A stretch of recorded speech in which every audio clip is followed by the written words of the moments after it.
दीदी, आजकल के बच्चों को अच्छे संस्कार देना बहुत मुश्किल लगने लगा है। वो तो हमारी बात ही नहीं मानते। आजकल के बच्चे तो मोबाइल, टीवी और दोस्तों के असर में इतने उलझ गए हैं कि हमारी बातों का असर भी नहीं होता। कभी-कभी तो ऐसा लगता है जैसे उनकी सोच हमसे बिल्कुल अलग हो गई है।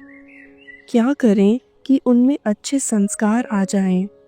सुमन बहन, आपकी चिंता बिल्कुल सही है।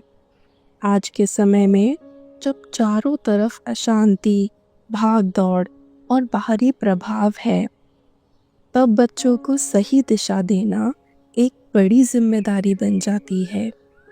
लेकिन याद रखिए, बच्चों को संस्कार कहने से नहीं, जीने से मिलते हैं। बच्चे जो देखते हैं, वही सीखते हैं। आप जो जीवन जीती हैं, वही उनका ज्ञान बन जाता है। आपके बोलने से ज़्यादा उनके लिए आपका व्यवहार संस्कार बन जाता है। मतलब दीदी, क्या मैं ही कुछ गलत कर रही हूँ? आप कुछ भी गलत नहीं कर रही हैं। सबसे पहले तो आपको ये समझना होगा कि संस्कार देना किसी एक दिन का काम नहीं है। ये एक जीवन जीने का तरीका है। संस्कार शब्दों से नहीं, जीवन से दिए जाते हैं। बच्चे वो नहीं करते जो हम कहते हैं, बल्कि वो करते हैं जो हम करते हैं। अगर घर में माता-पिता खुद शांति, सहनशीलता और ईमानदारी को जीते हैं, तो वो बिना बोले ही बच्चों में उतर जाता है। बच्चे सुनते कम हैं, देखते ज़्यादा हैं।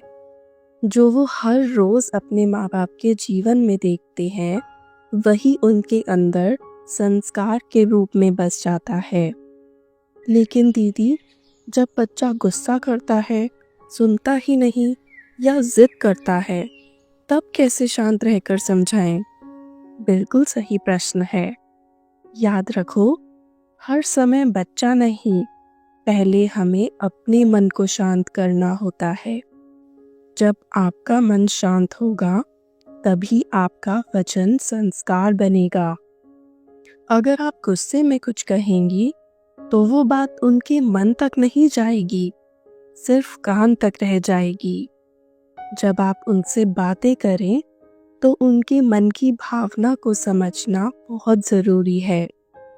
वह एक पवित्र आत्मा है, बस प्रभावों में आकर उनका व्यवहार बदल गया है। अगर आप उसे डांटेंगी, तो वो डर से कुछ समय के लिए रुक जाएगा, लेकिन भीतर उसका विरोध और बढ़ जाएगा। पर जब आप उससे शांति से, प्रेम से समझाएंगी और साथ ही खुद भी शांत और सहनशील बनी रहेंगी, तब धीरे धीरे उसकी आत्मा पर असर जरूर पड़ेगा। दीदी, तो क्या मैं रोज बाबा से संवाद करूं, मुरली सुनूं, और क्या मुझे बच्चों से भी इस बारे में बात करनी चाहिए?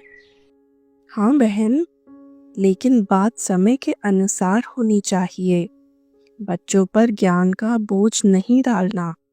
आप छोटी छोटी बातें शुरू कीजिए, जैसे खाना खाते वक्त परमात्मा को शुक्रिया कहना, रात को सोने से पहले बाबा को याद करके दिन का हिसाब देना। बच्चे ये सब देखकर स्वयं अपनाते हैं। दीदी, आज आपने मेरा मन हल्का कर दिया। मुझे लगता था कि मैं अकेली हूँ इस चिंता में, पर अब समझ आया कि मुझे खुद पर काम करना होगा। बिल्कुल सुमन बहन, शिव बाबा कहते हैं, पहले अपना संस्कार बनाओ, फिर संसार अपने आप बदल जाएगा। आप माँ हैं, आपका एक पल का दृष्टि परिवर्तन आपके बच्चे के जीवन का आधार बन सकता है। आप अपने बच्चों के साथ बस बाबा का प्रेम और ज्ञान बांटिए, फिर देखिए कैसे आपका घर एक रूहानी उद्यान बन जाता है। दीदी, मैं रोज बाबा का ज्ञान सुनूंगी और अपने बच्चों को सिर्फ बोलकर नहीं बल्कि जी कर संस्कार दूंगी। बहुत अच्छे। यही तो है असली माँ की रूहानी सेवा। ओम शांति।